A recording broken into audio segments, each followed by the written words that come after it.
नमस्कार. विज्ञान धर्म विश्व मंडळातर्फे शिवमहिम्न स्तोत्रातील पुढील श्लोक आज प्रसारित होत आहे.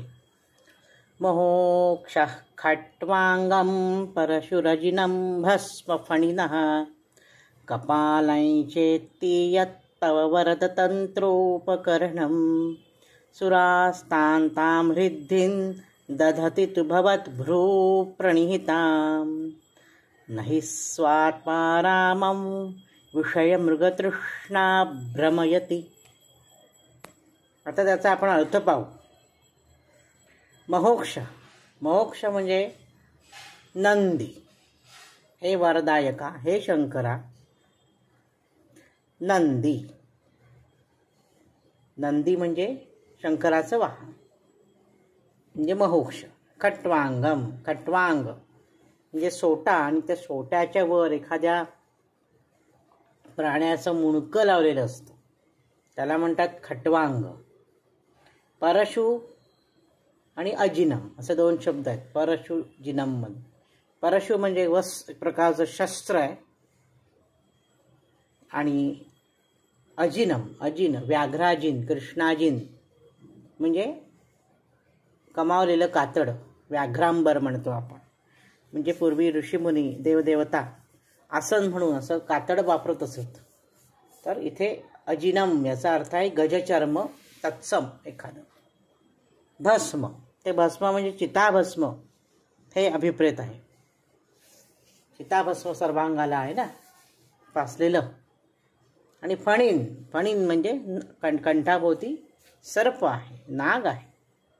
आणि कपालम, कपालम म्हणजे काय तर नराची मुंडकी, त्याला म्हणतात कपाल, राक्षसांची मुंडकी.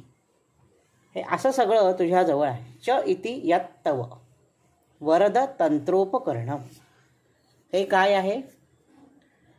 तुझ्या संसाराची साधनं ही आहेत. तुला उपयोगी येणारी जी साधनं आहे तीही आहेत. काय काय आहेत तर नंदी, खट्वांग, परशु, गजचर्म, चिताभस्म, सर्प आणि रुंडमाळ, गुंडमाळ. ही सगळी तुझ्या रोजच्या उपयोगात येणारी ही साधनं आहे.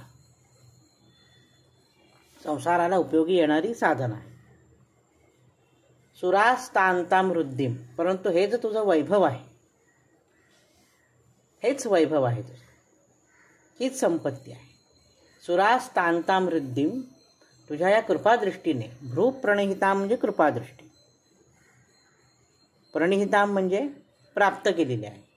काय प्राप्त केलेली आहे तर तुझ्या कृपादृष्टीने देवांनी आपापल्या इच्छेप्रमाणे रिद्धिम म्हणजे विलक्षण समृद्धी प्राप्त केलेली आहे. भवत भ्रूप्रणिहितां, भवत म्हणजे तुमच्या, भ्रूप्रणिहितां म्हणजे कृपादृष्टीमुळे, सुराहा म्हणजे देवांनी, रिद्धिम म्हणजे संपत्ती, वैभव, ऐश्वर्य, सामर्थ्य असं सगळं प्राप्त केलेलं आहे. परंतु नहि स्वात्मारामं विषय मृग तृष्णा भ्रमयति, जो इतरांना ऐश्वर्य देऊ शकतो त्या तुझ्याकडे सुखोपभोगाचे कोणतेही साधन नाही. तुला कुठलीच सुख नको आहेत, तू फक्त दुसऱ्याला सुख देतो आहेस.